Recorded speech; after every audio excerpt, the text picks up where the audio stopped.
जब गुस्सा आएगा वही बाहर आएगा। तो क्या मैं आपके ऊपर विश्वास करूं? ये विश्वासी प्रभु के वचन में जाता है, पर फिर भी जब हम वचन में जाते हैं, वचन को अंदर भरते हैं, मैं बहुत वचन पढ़दा, कई कहते ना इदा। आज अपने आप से एक सवाल पूछो, मैं किस चीज से भरा हुआ हूं? Let's ask ourselves a question. What I am full with? अपने पड़ोसी को बोलो, जो आपके अंदर भरा है, जब गुस्सा आएगा वही बाहर आएगा। So let's tell your neighbor, whatever is filled in you, that will come out when you will get angry. और कई बार अगर गुस्सा ना भी हो तो भी वही बाहर आएगा जो आपके अंदर है। And even if you are not angry, still you will that will come out whatever is inside of you. आपको पता है पतरस की दो पहचानें थी। You know, Peter has two identities. एक वो पीटर जो कहता है मैं तुझे कभी इनकार नहीं करूंगा, एक वो पीटर जब मौका आया तो वो भाग गया। And one identity is Peter was saying, Lord, I will never leave you, never forsake you. But the time came when he left him. तो क्या मैं आपके ऊपर विश्वास करूं जो आप कहते हैं, या फिर आपको पहले परखूं मुश्किल हालात में डालकर कि आप सच में वही हैं जो आप कहते हैं? So should I trust you or should I test you first before trusting? I'm going to show you something, okay? क्या हो रहा है अभी? Now what is happening? जो स्पंज है वो पानी में पूरा, अभी एक मिनट पहले I will just reverse the, sorry, अभी इस पानी का लेवल चेक करो पहले। Now you can check the level of this water in the glass. जब मैंने इसमें स्पंज डाला, So as I put it this sponge in the glass, looks like कि इसका लेवल बढ़ गया है so थोड़ा सा। it looks like the level has raised. और जब मैंने स्पंज निकाला, क्या पानी का लेवल वही है कि चेंज हो गया है? क्या हुआ अभी इसमें? Now what has happened? पानी कम हो गया है, क्योंकि पानी किधर गया? Now the sponge has soaked the water. हाँ जी, ले आओ, नहीं ऐसे ले आओ। अभी इसी पानी को उसमें डाल दो, ठीक है? रुको, ले डाल दो इसमें। हाँ जी, थैंक यू दी। ये स्पॉन्ज आप हैं, And this sponge is you. मतलब खुरदरे वाले नहीं, मतलब आप सही हैं, पर it's just an example, okay? It is just for illustration. जो इसमें है, जब इसको दबाया जाएगा वही इसमें बाहर आएगा। So when I will squeeze the sponge, whatever it contains, it will come out.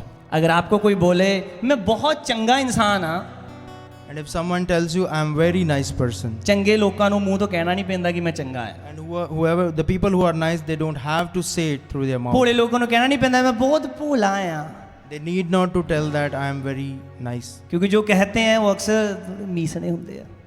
Because some people who say with their mouth, they are not as they say. मीसने को क्या बोलोगे इंग्लिश में? हाँ जी, double face, okay sure. Wicked. No, double face is good. Double face. अभी जब इस sponge को मैं दबाऊंगा, इसमें से वही बाहर आएगा जो इसमें डाला गया है। Now as I am going to squeeze this sponge, so whatever it contains, it will come out. So जब मैं दबा रहा हूं, So as I am squeezing it, तो इसमें जो था वही बाहर आ रहा so है। whatever it contains, it is coming out of him. बेचारा खादा गया है तो पहले ही निकल गया है सारा ही।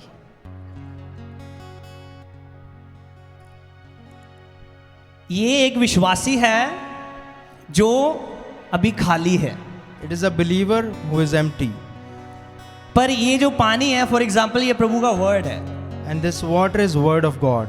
और जब ये विश्वासी प्रभु के वचन में जाता है, And as this believer is immersed into the word of God, उसमें डिप होता है, when it is, जब वो उसको डुबाया जाता है परमेश्वर के वचन में, तो उसको थोड़ा सा कई बार सफोकेशन फील होती है। उसको कई बार उसका दम घुटता है। वचन पढ़ने से उसको कन्विक्टेड भी फील होता है। जब वचन में हम जाते हैं, तो जब पानी में कोई जाता है तो उसको सांस रोकनी पड़ती है। अगर वो सांस छोड़ दे तो पानी अंदर जाएगा, दम घुट जाएगा, खत्म हो जाएगा।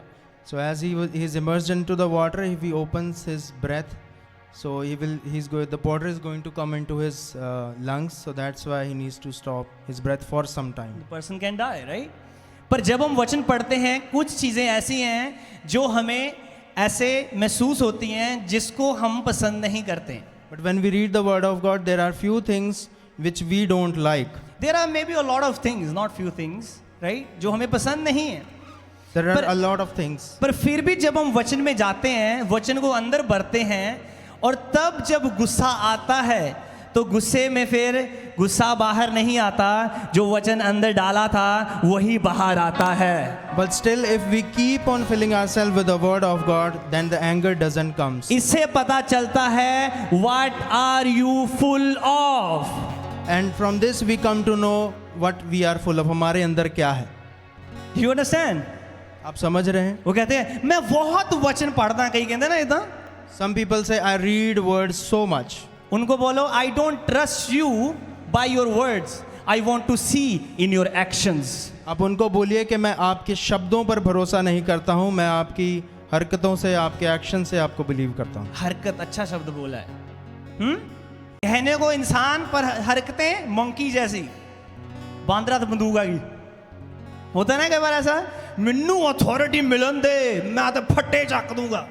So people say that let me get the authority, I'm gonna do great work.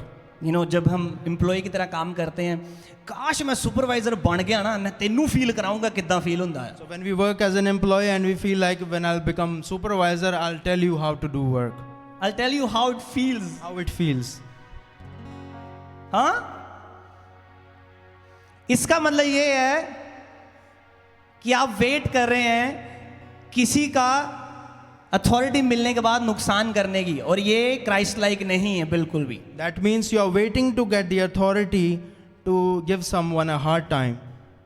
मैं ऐसे लोगों को भी जानता हूं जिन्हों को लोगों ने बहुत परसिक्यूट किया है, पर फिर भी उन्होंने प्रेम किया है आगे से। And I've seen so many people that people have done so much bad and persecuted them, but still in return they have loved them. And ये रियल क्राइस्ट लाइक हैं।